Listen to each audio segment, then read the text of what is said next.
yang sangat kita nantikan, di mana berbagi pengetahuan kepada kita tentang bagaimana pembelajaran hari ini dan kedepannya.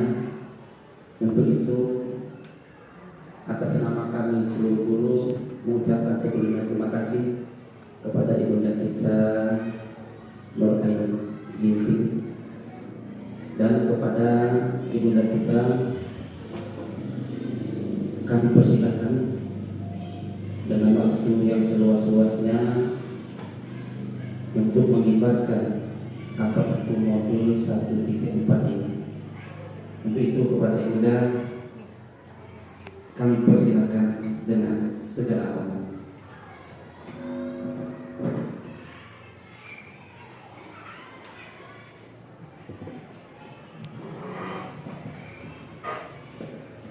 Assalamualaikum warahmatullahi wabarakatuh.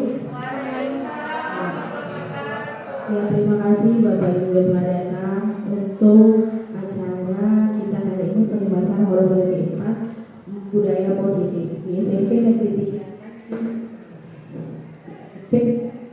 3 Tanjung Priok. Ya, saya adalah CGP angkatan 9 ya, di Kabupaten Serdang Bedagai. Instansi di SMP Negeri 3 Tanjung Priok ini mengapa harus diimbaskan budaya positif? Karena budaya positif itu harus ada di lingkungan di sekitar kita. Ya, salah satunya yaitu adalah jujur, disiplin waktu, jujur dan bertanggung jawab yang kita lakukan di kegiatan sehari-hari dan dilakukan di hadapan siswa.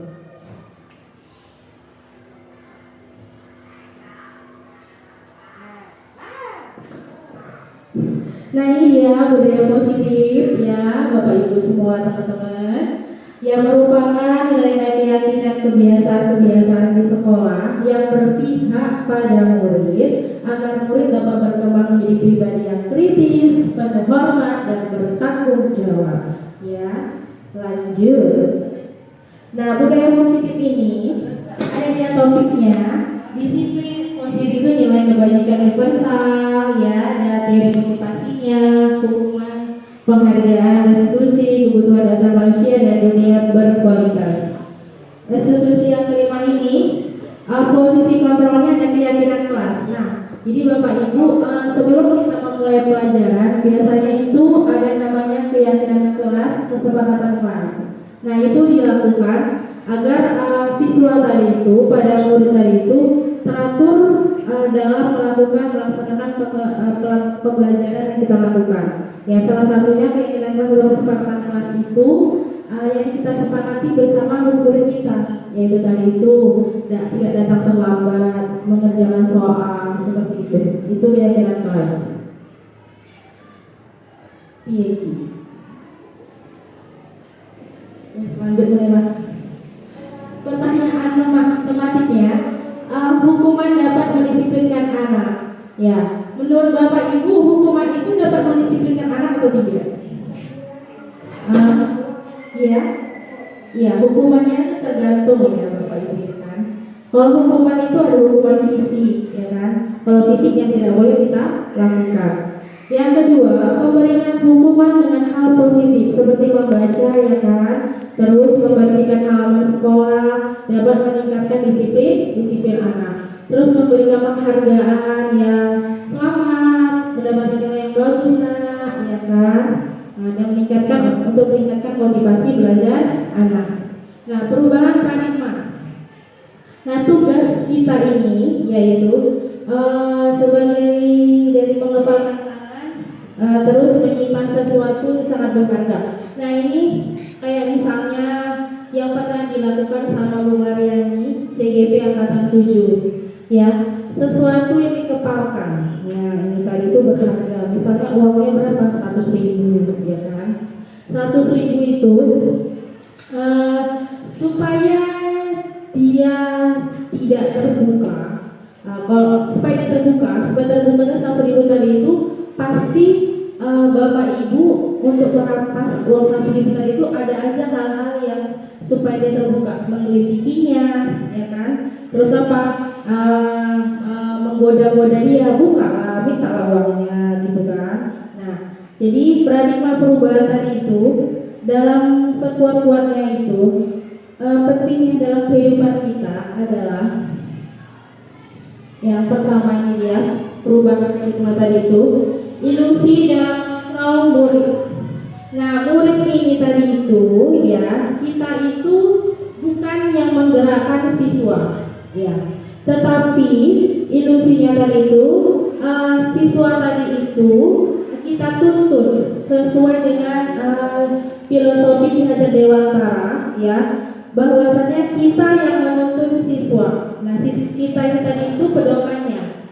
Nah, kalau misalnya kalau kita datang saja terlambat, apalagi siswa, gitu kan. Jadi pedomannya itu kita yang menuntun, kasih contoh dulu yang baik, maka siswa akan mengikuti.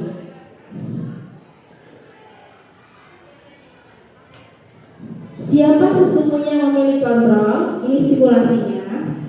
Yang pertama, kita mencoba mengubah orang agar berpandangan sama dengan kita. Teori kontrolnya, kita berusaha memahami pandangan orang lain tentang dunia. Perilaku buruk dilihat sebagai suatu kesalahan. Teorinya, semua perilaku memiliki tujuan. Selanjutnya simulasinya, orang lain bisa mengontrol saya. Teori kontrolnya, hanya Anda yang bisa mengontrol diri Anda, bukan orang lain. Terus simulasinya, saya bisa mengontrol orang lain, Anda tidak bisa mengontrol orang lain. Pemaksaannya ada pada saat rujukan gagal. Teori kontrolnya kolaborasi dan konsensus menciptakan pilihan-pilihan baru. Stimulasinya model berpikir menang atau kalah. Yang teori kontrolnya model berpikir menang. Ya, seperti itu ya Bapak Ibu. Sebelum itu kita sedikit dulu ya kan, biar makin semangat, ya kan, gerakan badan ke kiri, ya kan Bu Ika. Biar ngantuk ya kan Bu Ika. Ya nggak juga lah semua.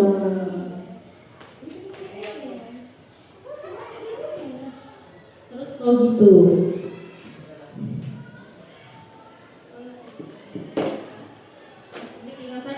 Bu Nawi,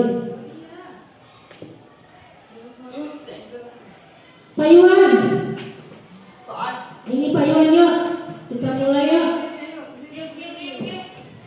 Yuk berdiri ya Bapak Ibu. Ini sudah ada Pak Iwan sebagai apanya? Iya, tunggu ya, kita ulang lagi ya Bapak Ibu. Ya, bagaimana ini supaya dengar?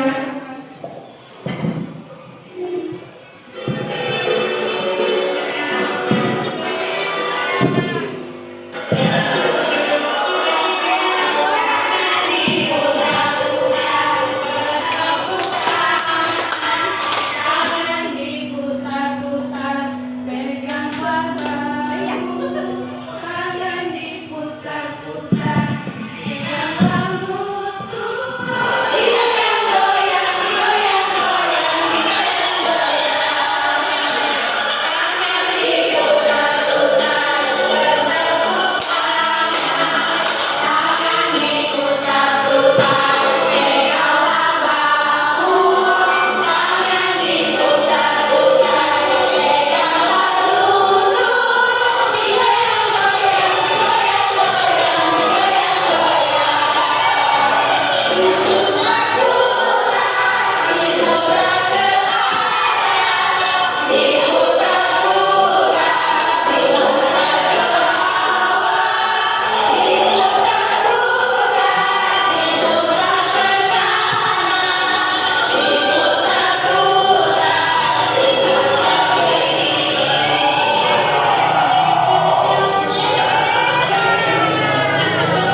Oke, mantap.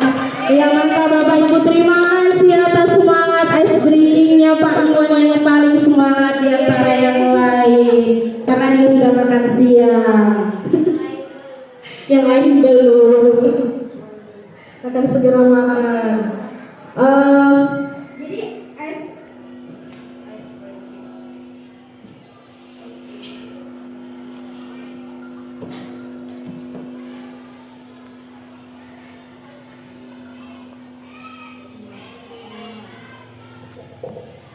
sabar ya Bapak Ibu.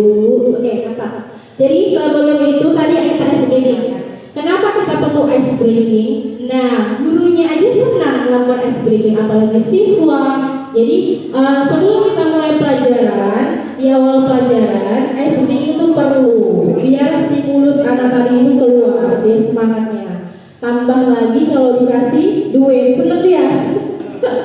Ya, jadi stimulus tadi itu supaya anak tadi itu berpikir, oh pelajaran ini enak ini, ada ice breakingnya. Ditambah lagi gurunya cantik, ganteng, kayak Pak Iwan, masya Allah ya kan. Jadi stimulus tadi itu ice breaking tadi itu perlu di awal maupun di pertengahan. Kenapa di pertengahan perlu ice breaking? Karena ada kadang-kadang anak ini ngantuk dia, ya kan. Kalau udah mengantuk, nggak perlu kita aja ngantuk ya kan Pak. Jadi perlu ada ice breaking. Tepuk 1, tepuk 2, ya kan. Tangan diputar-putar kan makin mantap. Jadi itulah tadi tentang ice breaking. Lanjut, disiplin positif. Nah, apakah itu disiplin positif?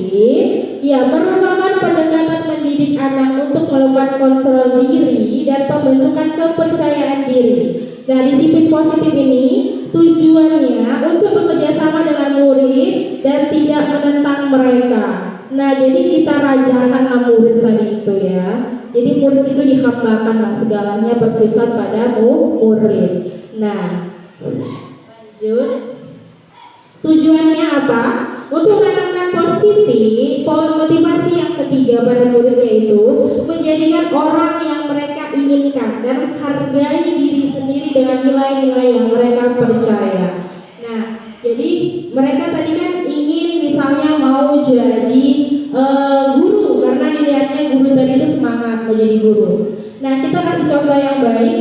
Tadi jadi guru itu rupanya ada seperti ini. Iya, ada ice breakingnya. Oh begini. Oh jadi cita-cita jadi guru ini seperti ini. Jadi guru tuh bukan materi sebetulnya tapi pahala. Jadi dengan tujuan disiplin positif tadi itu bisa mewujudkan yang mereka inginkan. Lanjut, nilai-nilai kebajikan universal. Nah, sifat positif tadi itu yaitu yang manusia merupakan tujuan mulia yang ingin dicapai setiap individu. Nah, ini ada pelajaran Pancasila. Nah, profil Pancasila. Masih ingat yang pertama itu adalah beriman dan bertakwa kepada Tuhan. Ya, ada yang ingat profil Pancasila? Ada ice breakingnya juga. Kemarin saya pernah buat di kelas 7 profil Pancasila ice breaking.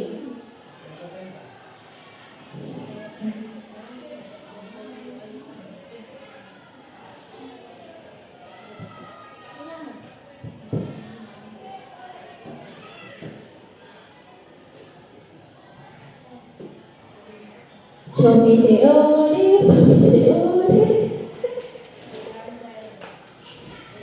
agak malu lah ya.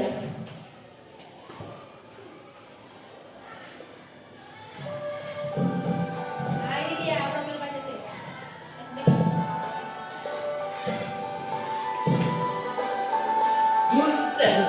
Belajar Pancasila, beriman dan bertakwa pada Tuhan yang. Lanjut, perbedaan hukum dan konsekuensi. Nah, di sini diajarkan ya, hukuman itu sesuatu yang menyakitkan harus terjadi. Konsekuensinya sesuatu yang harus terjadi. Nah, kalau misalnya hukuman yang tadi itu, hukuman ini ada jangka waktu yang lama. Kalau konsekuensi jangka waktunya pendek. Nah, konsekuensi tadi itu apa? Kalau misalnya dia datang disuruh mengutip sampah plastik seluruh lingkungan, itu konsekuensi. Kalau hukuman yang biasanya kita lakukan di kemarin, yaitu dengan apa? Menjewer kupingnya, tidak diperbolehkan. Jadi konsekuensi itu jangka pendek dan bisa membuat anak tadi itu menghargai disiplin. Stimulus tanggapan ya, kalau hukuman paksaan, kalau dia konsekuensinya tadi itu mendorong agar anak tadi itu mudah menyesuaikan diri. Nah, ini sudah saya lakukan di kelas saya sendiri. Saya sebagai wali kelas 84 melakukan konsekuensi. Kalau mereka absen, kalau mereka datang terlambat, tidak piket, nah saya suruh mereka mengelap kaca, saya suruh mereka menyiram tanaman yang bermanfaat lah konsekuensinya. Diganti kata hukuman tadi jadi konsekuensi. Selama ini kan mengerikan hukuman, ada hukuman. Jadi sekarang ada konsekuensi. Jadi kata-kata konsekuensi. 30. Oke, lanjut. Nah, ini dia konsekuensi ini konsepnya diri yang baik ya. Anak-anak tadi belajar untuk mematuhi peraturan. Terus konsekuensi tadi itu dibuat ya jadi nyaman ya, diasingkan untuk sementara. Nah, kalau hukuman tadi itu anak-anak tadi itu akan marah, merasa bersalah, dipermalukan dan merasa tidak dihargai, ya kan? Nah, seperti itu. Tindakan guru. Oke. Kalau misalnya mencatat 100 kali di dalam buku kalimat saya tidak akan terlambat lagi karena terlambat ke sekolah, itu hukuman atau konsekuensi? Konsekuensi. Mencatat sampai 100 kali di dalam buku. Saya tidak akan terlambat lagi karena terlambat di sekolah. Ini apa? Hukuman. Oh iya, zikir ini Pak. Pak, saya. Hukuman, bro. Gitu ya Pak. Jadi kalau misalnya itu nggak boleh diterapkan. Nah, dulu masih kita lakukan. Saya tidak mengerjakan PR sampai 100 halaman. Tangannya pun pegel, toklek anaknya, ya kan? Lanjut, lari mengelilingi lapangan basket 2 kali karena terlambat hadir di sekolah. Nah, berarti itu Bapak Ibu apa Bapak? Hukuman. Iya, hukuman juga, jadi tidak diperbolehkan. Nah, push up 15 kali. Nah, itu boleh nggak? Nggak boleh, itu termasuk hukuman. Mantap Pak Iwan. Jadi menggantikan kertas tugas teman dengan coret-coret nggak boleh. Boleh ya menggantikan kertas tugas? Konsekuensi, betul. Membersihkan tumpahan air di meja tulis karena tersenggol pada saat belajar. Konsekuensi. Apa? Belum. Oke, konsekuensi. Oke. Ya, itu termasuk konsekuensi. Jadi tadi membersihkan tumpahan dengan konsekuensi. Yang selanjutnya, murid disuruh untuk tidak mengenakan sepatu sehari di sekolah karena tidak mengenakan sepatu hitam. Termasuk hukuman atau konsekuensi? Hukuman ya, betul Pak. Tidak diperbolehkan ya. Pokoknya hal-hal yang menyakitkan mereka, hati mereka, fisik mereka tidak diperbolehkan. Ya, ada undang-undangnya juga kan. Ya, terus lari mengelilingi lapangan basket 2 kali karena terlambat 10 menit untuk pelajaran PJOK. Iya, betul-betul Ibu. Hukuman tidak diperbolehkan. Jadi kita sekarang disuruh manis-manis. Oh anakku sayang, jangan kau. Tunggu, belum kita berzikir ini. Kalau kita terlalu manis nih sama seseorang, terkadang siswa itu melunjak. Oke, jadi kalau anak melunjak, nah kita kasih yang namanya tatap mata saya, diskusi. Ya.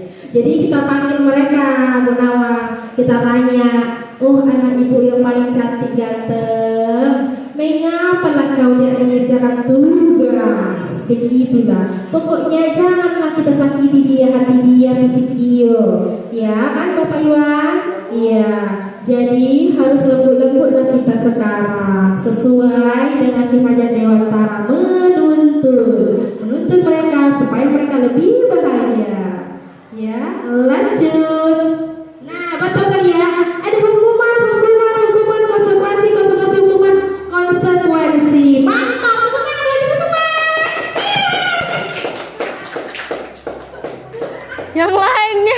Bu. Oke, lanjut. Oh ya, masih tahan nak? Masih? Oke, lanjut ya. Kalau nggak tahan kerja. Oke, orang tukar. Oke, tukar kemana-mana, nggak tahu di mana. Lanjut, penghargaan. Nah, ini perlu dikasih penghargaan.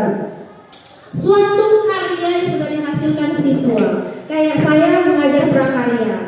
Nah, mereka membuat hasil yang bagus. Boleh dilihat di lemari-lemari kita tercinta itu hasil-hasil prakaryanya, anak kreatif, inovatif ya, yang mereka mempunyai kreativitas yang tinggi. Saya kasih kadang penghargaan, nilai yang bagus salah satu penghargaannya, kata-kata yang indah, mantap nak, lanjutkan, gitu, ya kan? Apalagi selain itu, misalnya diberikan sesuatu sentuhan, pelukan, ya. Boleh, jadi penghargaan itu seperti itu. Ya, boleh ini penghargaan jangka panjang, jangka pendek. Ya, di sini dikatakan ada penghargaan tidak efektif. Seperti apa dia itu? Iya, di sini suatu penghargaan yang tidak efektif adalah kalau anak merasa dikucilkan, berkecil hati. Nah, itu termasuk sesuatu penghargaan yang tidak efektif. Contohnya apa ini ya? Nah, ini dia dikatakan penghargaan yang merusak hubungan. Nah, dipuji-pujinya mungkin depan orang banyak. Nah, jadi kalau di depan orang banyak ada yang merasa iri hati, ya kan? Nah, itu juga dijaga. Nah, si kawan tadi itu nilainya nggak bagus, hasilnya kurang bagus, hasil dari. Jadi cukup dalam suatu nilai kita simpan dan tatap muka ya dikatakan diskusi antara lanjutkan seperti itu. Jangan sampai ada orang yang merasa iri hati. Ya, penghargaan mematikan kreativitas. Nah, ini seperti misalnya murid-murid diminta berpikir mengenai hadiah atau penghargaan yang bisa mereka dapatkan bila berhasil menulis sebuah puisi kreativitas. Kelompok berbuat ini menjadi berkurang dibandingkan dengan yang tidak diberitahukan tentang hadiah yang bisa mereka terima. Jadi penghargaan itu dia itu bukan hanya dikatakan di awal, ya setelah dia melakukan baru kita kasih penghargaan, bukan embel-embel, iming-iming. Jadi di awal kita bilang ini, kamu dapat nilai yang bagus, ya. Kalau misalnya ngerjain tugas, yang saya kasih nilai yang paling bagus, paling coba 100 misalnya.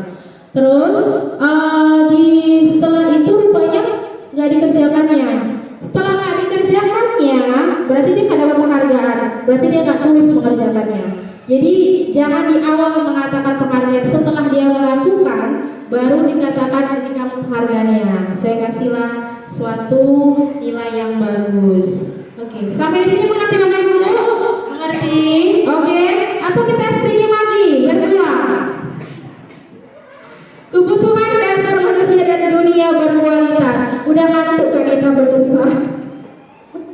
Ya, kebutuhan dasar manusia dan dunia berkualitas. Ini apa dia? Nah, kasih sayangnya ibu tidak ada duanya. Kasih sayang. Nah, kebutuhan manusia itu kasih sayang dong dan merasa diterima. Setelah itu apa? Ada dia kesenangan. Kita peluk, kita kasih dia penghargaan tadi itu, senanglah dia, ya kan? Terus ada merasa penguasaan bebas dia, ya Pak. Nah, terima kasih nak. Terus ada kebebasan, bahagialah dia, bebas berkreasi, berkreativitas, ya kan? Lah, ini dia satu-satu dikatakan.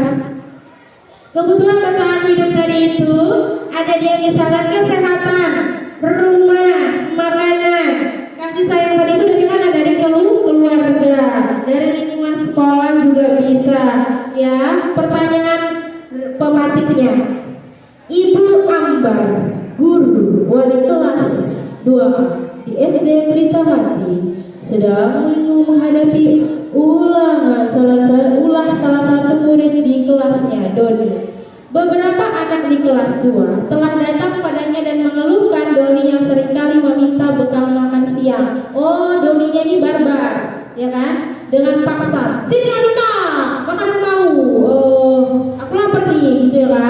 Jadi apa yang harus kita lakukan kalau ada siswa kita yang barbar kayak gitu, Bapak Ibu? Aduh, tolong dulu, siapa yang bisa Ibu yang mengungkapkan isi hatinya dari pertanyaan tematik ini? Bu Istani, mana tahu bisa? Ibu kan pernah berimajinasi mengajar di SD, ada anak kita yang sedikit buat ulah, ya kan? Apa yang kira-kira Ibu lakukan supaya supaya tadi dia nggak melakukan lagi, supaya dia bisa lebih baik lagi ke depannya dengan karakter profil Pancasila. Sini Bu, dekat biji kita boleh Bu. Ayo kan? Iya, Ibu kasih ke sini nak. Kita kalau Ibu cantik. Berdirilah Ibu biar nampak sana. Orang pertanyaannya, Ibu Ambar, guru di kelas 2 di SD Pelita Hati, sedang bingung menghadapi ulah salah satu murid di kelasnya Doni. Beberapa anak di kelas 2 telah datang padanya dan mengeluhkan Doni yang seringkali meminta bekal makan siang mereka dengan paksa. Sinilah gitu ya kan. Jika Anda menghadapi situasi seperti Ibu Ambar, apa yang Anda lakukan menurut Anda kira-kira alasan Doni juga melakukan itu? Ya, silakan Bu. Ibu Ambar ini Ibu misalnya ya kan.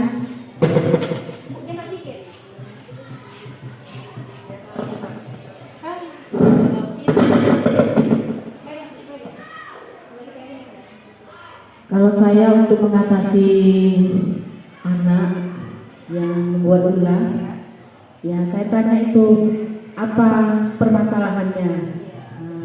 Setelah itu, setelah kita tahu permasalahannya, kita nasihati murid itu tadi kan. Setelah kita nasihati, kita kasih waktu lagi. Jangan diulang lagi ya nak, seperti itu. Besok kita tengok lagi hari kedepannya. Setelah itu besok tentu lagi. Kalau dia masih diulang perbuatannya, baru kita panggil ke kantor berhadapan dengan ibu kepala sekolah. Seperti itu. Wali kelas juga boleh kan ya? Magul kelas, ini kan anak SD. Ya, jadi seperti itu betul kata Ibu Isnani. Tepuk tangan Bu Isnani. Ya mantap. Ya 1.200 orang. Oke, kenapa Ibu ini semangat kali baca selesai tapi sama-sama kita kan biar berjeda rasa makan siang sholat. Nah, jadi Ibu Ambar itu dia akan tatapan dulu sama Doni. Betul juga kata Bu Sani tadi itu. Oh Doni, janganlah kayak gitu nak, jangan dipaksa-paksa punya orang minta bekal orang. Jadi bekal-bekal temanmu, Doni kan punya bekal makan siang sendiri nak. Janganlah gitu sayang, nggak boleh gitu ya nak. Pokoknya lembut lah kita bercakap sama dia. Ya kan masih kan 2 SD pula ya kan Pak. Iya. Jadi harus lembut lah. Kalau misalnya besok dilakukan lagi, kita panggil lah dia ya kan ke kantor. Terus kita apain dia? Ya kita tanya lagi betul-betul. Janganlah gitu sayang nggak boleh gitu ya nak ya. Pokoknya harus dengan yang baik. 5 posisi kontrol. Nah panjang kali Ibu ya. Coba dibaca pelan-pelan ya Bapak Ibu, kita cermati. Apa ini? 5 posisi kontrol ini adalah guru yang berbuat, guru berkata, hasilnya terus kaitan dengan dunia yang berkualitas, murid berkata dampak pada murid. Misalnya identitas yang gagal, penghukumannya menghardik, menunjuk, menyakiti, menyindir. Kau nih ya, betul kan kau nih ya? Itu kayak gitu. Itu penghukuman. Terus membuat orang merasa bersalah. Jadi harusnya kayak mana? Seharusnya dengan kata-kata yang lembut ya. Gak boleh gitu ya. Seharusnya gak boleh bikin orang seperti itu. Terus identitas yang berhasil, temannya membuatkan alasan-alasan untuk muridnya, pemantau, menghitung dan mengukur, menghargai identitas yang berhasil, manajer mengajukan pertanyaan pertanyaan-pertanyaan? Udah? Nah itu dia, lanjut. Nah ini dia. Nah lama kan ya, lanjut aja kita. 5 posisi kontrol. Pertanyaannya, saya kecewa sekali dengan kamu. Siapa yang mengatakan? Pembuatan orang yang merasa bersalah, ya kan? Terus kamu tidak benar melakukannya, penghukum. Dia merasa paling pintar. Ayolah, lakukan demi ibu dan bapak, teman, ya kan? Tepatnya, ya kan? Tambah keyakinan kelasnya apa? Bahasanya kalau misalnya kita selama ini kan bahasanya selalu kembalikan buku ke tempatnya. Jadi keyakinan kelasnya cuma singkat, bertanggung jawab, tanggung jawab. Jadi diletakkan itu biasanya keyakinan kelas ini di dinding-dinding kelasnya. Jadi keyakinan kelas ini kalau misalnya ada pojok membaca. Jadi di sebelahnya di pojok baca itu dibuat keyakinan kelas yang tanggung jawab. Dilarang mengganggu orang lain. Keyakinan kelasnya apa? Menghormati orang lain. Kata-katanya lebih ini dia, lebih indah ya. Terus menghormati, hadir tepat waktu, menghormati orang tua, jujur. Ya seperti itu ya. Bapak Ibu ya, gunakan masker, kesehatan dan keselamatan. Ini merumuskan keyakinan kelas. Nah, restitusi ini yang baru aja saya lakukan di kelas 91. Nah, ini restitusi ini memberikan validasi identitas anak ya, mendapatkan kasus mereka mencontek. Nah, jadi ada anak yang waktu pelajaran saya mencontek, nah saya kasih restitusinya. Nah, saya kasih itu restitusinya seperti pertanyaan-pertanyaan. Bunda Nur Ainun Ginting yang telah berbagi kepada kita untuk mengimbaskan pengetahuan yang dia dapatkan. Ngertilah kita bagaimana kita menghadapi anak, membuat anak senang dalam proses pembelajaran, memberikan hukuman yang memberikan suatu pendidikan kepada anak, bukan untuk memberikan hukuman, tapi memberikan suatu yang disebut apa namanya, konsekuensi yang lebih dekat kepada diri seorang guru, sehingga anak itu menjadi bagian daripada diri kita sendiri. Kelemahan anak adalah merupakan bagian daripada kekurangan kita.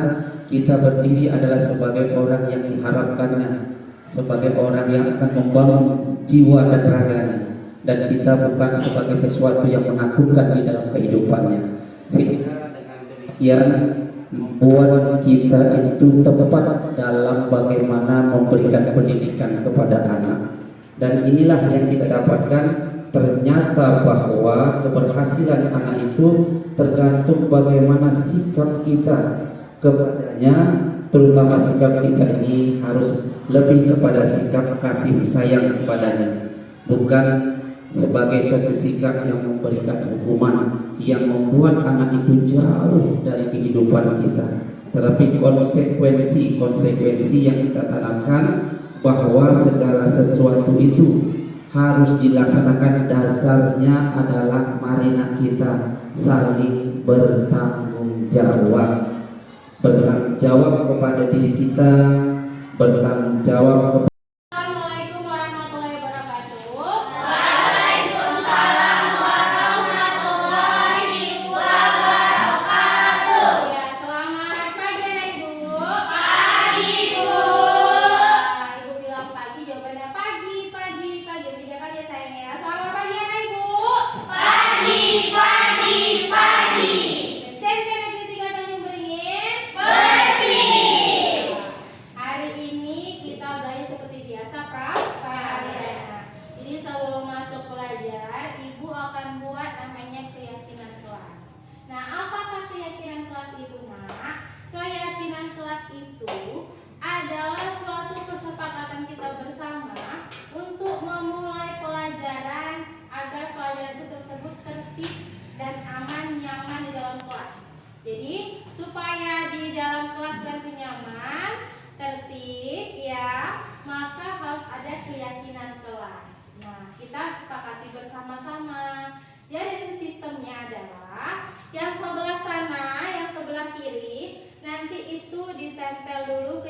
kelas yang pertama.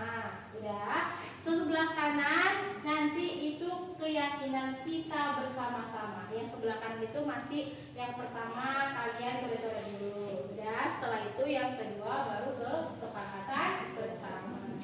Nah, jadi sebelum kita mulai keyakinan kelasnya, Ibu akan bagi sticky notes-nya. Nah, itu nanti kalian tulis di sticky notes ini ya, suatu unek-unek kalian yang mau kalian buat di dalam kelas ini. Kayak seperti kayak kelas itu ada jujur, bertanggung jawab, ya. Terus apalagi kalian ingin kalian itu disiplin waktu. Nah, jadi setelah ada keyakinan kelas tadi itu, baru nanti kita buat sanksinya. Nah, kalau hukuman kan nggak boleh sekarang hukuman karena yang ada sanksi. Sanksi tadi itu apa sanksinya? Seperti tadi itu misalnya saya suruh kalian menghafal surah, ya kan? Terus ngapain nak? Misalnya lagi menghafal catatan materi prakarya kita, ya seperti itu. Jadi sanksi itu adalah supaya kalian agar lebih disiplin untuk mematuhi keyakinan kelas tersebut. Sampai di sini sudah mengerti nak? Mengerti. Ya, ini saya bagi ya sticky notes-nya ya. Ditulis unek-uneknya isi hati kalian ya. Iya, mana tahu tuh ditulis mau kalian buat di situ. Yang aku ingin Bu, teman-temanku cerdas. Boleh ya kan? Tulis.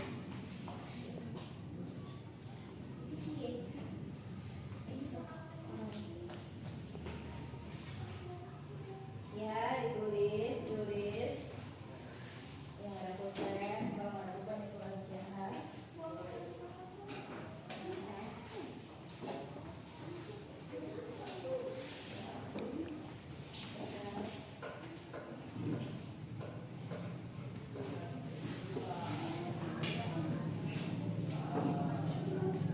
Udah? Yang mulai silakan dimulai nak untuk menulisnya. Ya, oke.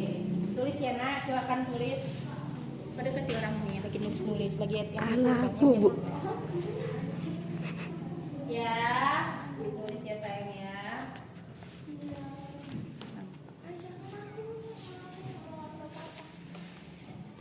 Ya, bagus. Udah bisa kita mulai? Oke, kita mulai satu-satu ke depan ya nak. Ayo maju sayang. Ayo dari sebelah sana nak. Maju. Tempelkan keyakinan kelasmu ya. Ayo ya, lanjut sayang. Satu-satu ya. Oke. Rian lain. Desakan sayang, desakan ya. Iya, bagus tujuh. Baik. Ya, lanjut sayang. Yang tertib ya.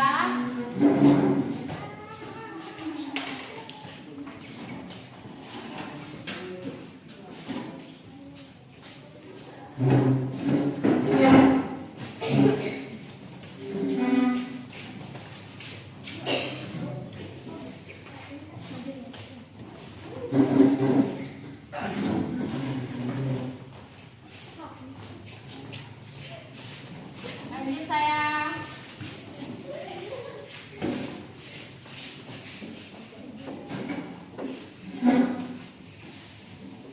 Sudah semua? Sudah semua. Alhamdulillah.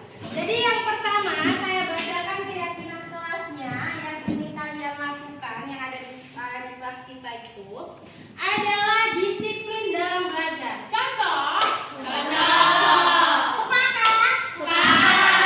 Disiplin dalam belajar kita pindahkan ke sebelah ya sayang. Jadi harus ada disiplin dalam belajar ya. Jadi apa itu disiplin dalam belajar? Siapa sih yang buat ini nak? Ya, kenapa disiplin dalam belajar kamu buat? Coba pilih saya. Ya. Apa alasan kamu membuat deadline kelas kita adalah disiplin dalam belajar? Karena kalau saya disiplin orangnya sibuk. Iya, kalau nggak disiplin orangnya ribut. Jadi disiplin belajar itu supaya nyaman, tertib dalam belajar. Terima kasih sayang. Lanjut ya. Di sini ada yang membuat siswa harus kreatif dan inovatif. Iya, cocok? Cocok. Sepakat?